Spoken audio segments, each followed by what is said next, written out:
আজকের এই অনুষ্ঠানের মাঝে উপস্থিত রয়েছেন অত্র বিদ্যালয়ের সম্মানিত ম্যানেজিং কমিটির সভাপতি জনাব মোহাম্মদ আশরাফুজ্জামান, যাকে আমরা আসলে আজকের অনুষ্ঠানে উপস্থিত পেয়ে আমরা শিক্ষক মন্ডলী ছাত্রছাত্রী সবাই নিজেদেরকে ধন্য মনে করছি।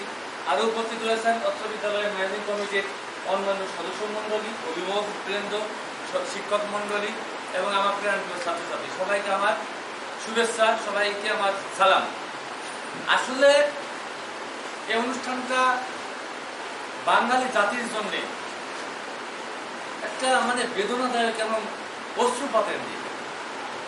যে পুরুষটার জন্ম না হলে, যে মহাপুরুষটা এদেশে আবির্ভাব না হলে এই বাংলাদেশ নামক দেশকে আমরা আজকে স্বাধীনভাবে দেশটি আজকে আমরা মানচিত্রের স্থান পেতাম না।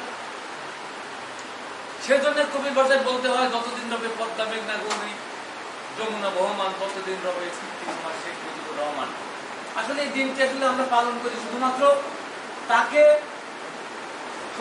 তাকে আবেগ ঘন অশ্রু স্রোত দেওয়ার জন্য না, আমরা তাকে স্মরণ করি তার ভিতরে যে স্বপ্ন ছিল ক্ষুধামুক্ত, দারিদ্র মুক্ত এবং অসাম্প্রদায়িক বাংলাদেশ গড়ার। আসলে তিনি কিন্তু সেটা করে যেতে পারেন নাই। শুধুমাত্র 2-3 বছর তিনি ক্ষমতায় ছিলেন, কিন্তু তার সেই স্বপ্ন কিন্তু বাস্তবায়িত করতে পারেন নাই।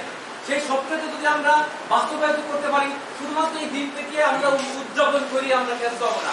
তার স্বপ্নের সোনার বাংলা গড়ার জন্য আমাদের শিক্ষক, ছাত্র তথা এদেশের মেহনতি মানুষের কষ্ট করতে হবে। আজও কিন্তু আমাদের যে মুক্তিযুদ্ধ হয়েছে, মুক্তি হয়েছে, কিন্তু সত্যিকারের মুক্তি কিন্তু আমরা পাই নাই। আজও বাংলাদেশে অসাম্প্রদায়িক বাংলাদেশ হয় নাই।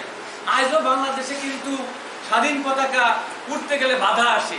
সেই জন্য আমাদের তার স্বপ্ন যদি বাস্তবায়ন করতে হয়, আমাদের প্রত্যেকটা ছাত্রছাত্রী, শিক্ষক সবাইকে তার কথা এবং কাজ বুকে ধারণ করে আমাদেরকে এগিয়ে যেতে হবে।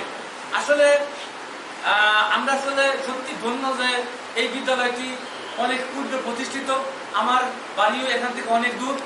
আমি বিদ্যালয় সম্পর্কে দু একটা কথা বলতে চাই। গত 27 জুলাই আমি এখানে যোগদান করছি। যোগদান করার পরে আমি আমার ক্ষুদ্র সামর্থ্য দিয়ে চেষ্টা করছি বিদ্যালয়টিকে একটু সামনের দিকে আগাতে। তার সাক্ষী আমাদের শিক্ষক মন্ডলী প্লাস ছাত্রছাত্রী আছে। আমি এখানে নির্দেশনা দিয়েছি, ভাইকে জানানোর জন্য বলছি যে আগে কি হয়েছে না হয়েছে এটা আমি দেখবো না। আমি বিদ্যালয়ে যোগদান করার পর 10টা 4টা শিক্ষক ছাত্র সবাইকে থাকতে হবে, কোনো কথা নাই। ঝড় ঝঞ্ঝা, কোনো বিপদ আপদ মানুষের থাকতে পারে, সেটা আমি দেখবো। কিন্তু একটা ক্লাস মার যাবে না, একটা ক্লাস ছাত্রছাত্রী বলতে পারবে না যে আজকে ক্লাস হয় নাই। আমি যোগদান করার পরে তোমাদের কি ক্লাস মার গেছে নাকি? তোমাদের 10টা থেকে 4টা পর্যন্ত ক্লাস চলে? তোমরা ক্লাস চললে খুশি না বেজার? ধন্যবাদ তোমাদেরকে। আমি আপ্রাণ চেষ্টা করব তোমাদের সহযোগিতা, আমাদের শিক্ষক মন্ডলী, ম্যানেজিং কমিটি, আপামর জনতা, সাংবাদিক ভাই যারা আছেন সবাই আমি সহযোগিতা চাই। আমি বিদ্যালয়টিকে মাগুরা জেলার মধ্যে, এই সদর উপজেলার মধ্যে শ্রেষ্ঠ শিক্ষা প্রতিষ্ঠান করতে চাই। আপনারা সবাই রাজি আছেন কিনা বা সহযোগিতা করবেন কিনা? আমার শক্তি সামর্থ্য দিয়ে, আর আমার যেহেতু ভালো একজন অভিভাবক পেয়েছি, আমাদের সম্মানিত সভাপতি, তিনি আমাদের অত্যন্ত ভালো অভিভাবক পেয়েছি।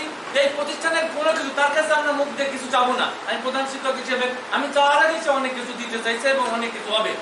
তোমরা তার জন্য দোয়া করবা, আমাদের সবার জন্য দোয়া করবা। এই প্রতিষ্ঠান একটা সোনার প্রতিষ্ঠান হবে, মাগুরা জেলার মধ্যে, মাগুরা সদর উপজেলার মধ্যে শ্রেষ্ঠ শিক্ষা প্রতিষ্ঠান হবে। আমাদের কোনো কিছুর অভাব থাকবে না ইনশাল্লাহ।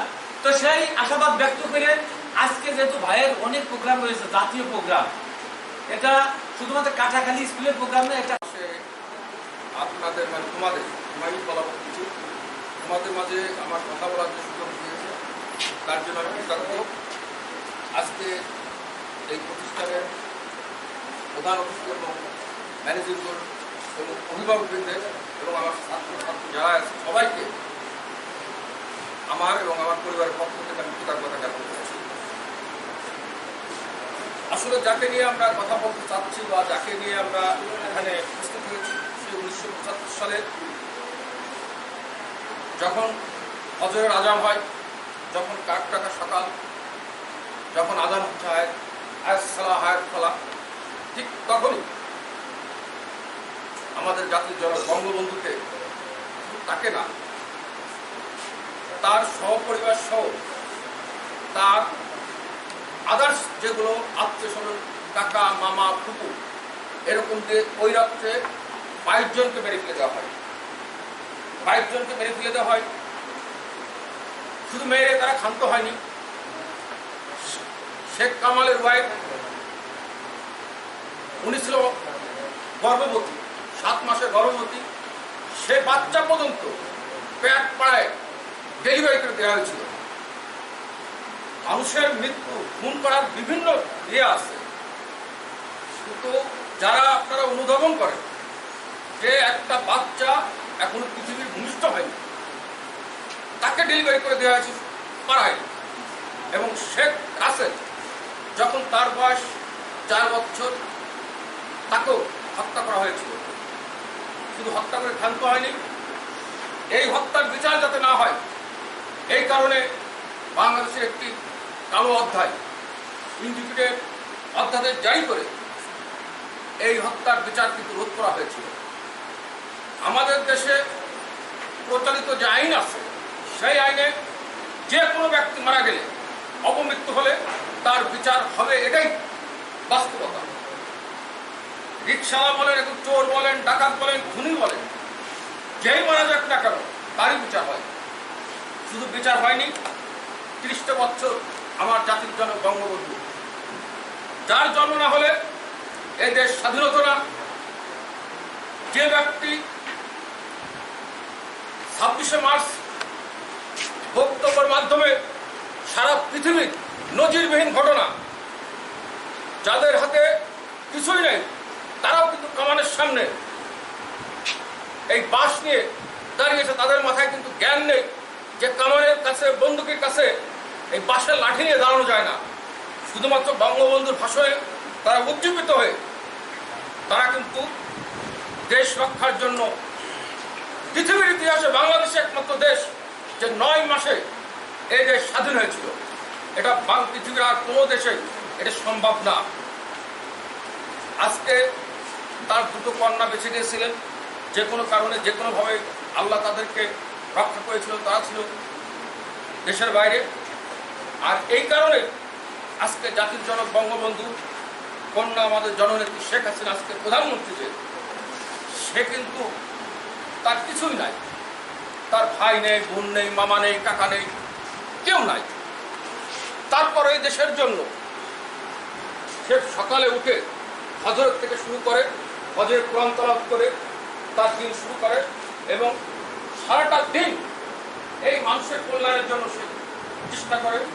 এবং সে কিন্তু তাহাজ্জুদের নামাজ পড়ে, এবং প্রতিদিন সে কোরআন তেলাওয়াত করে তার আশপাশে যারা আছে তাদের সাথে কিন্তু সে মত বিনিময় করে। তা যে ব্যক্তিটা কিছুই নাই, শুধু আমাদের জন্য, এই জাতির জনক বঙ্গবন্ধুর স্বপ্নকে পূরণ করার জন্য সে দিনের পর দিন কষ্ট করে যাচ্ছে। আপনাদের বিবেকের কাছে কষ্ট করে দেখেন তো, একে কারোর দ্বারা সম্ভব? যার কিছুই নাই, তারপর আমাদের জন্য, বিশেষ করে যারা ছাত্র ছাত্রী, তাদের জন্য কিন্তু সে সর্বোচ্চ করার চেষ্টা করেছে। যে ভাতা, বিধবা ভাতা, আকুল আবেদন, সবাইকে জাতির জনক বঙ্গবন্ধু এই যে মৃত্যু, তার অবস্থান, এইগুলো একটু উপলব্ধি করতে হবে, সঠিক ইতিহাস জানতে হবে। তোমাদের ভিতর থেকে হয়তো একদিন এই জাতির জনক বঙ্গবন্ধুর মতন কেউ না কেউ বেরিয়ে আসবে। তোমাদের কাছ থেকে এই জাতি অনেক কিছু আশা করে, অনেক কিছু পাবে। সেই প্রত্যাশা নিয়ে আজকের এই 15 আগস্ট এই শোক দিবসে আমি সবাইকে শোককে শক্তিতে রূপান্তরিত করে এই দেশকে আগামীর জন্য গড়ে তুলতে হবে, এই প্রত্যাশা নিয়ে আমি আমার বক্তব্য শেষ করছি। জয় বাংলা, জয় বঙ্গবন্ধু, জয় হোক আমার এই সকল কোমলমতি ভাই ও বোনেরা। ধন্যবাদ।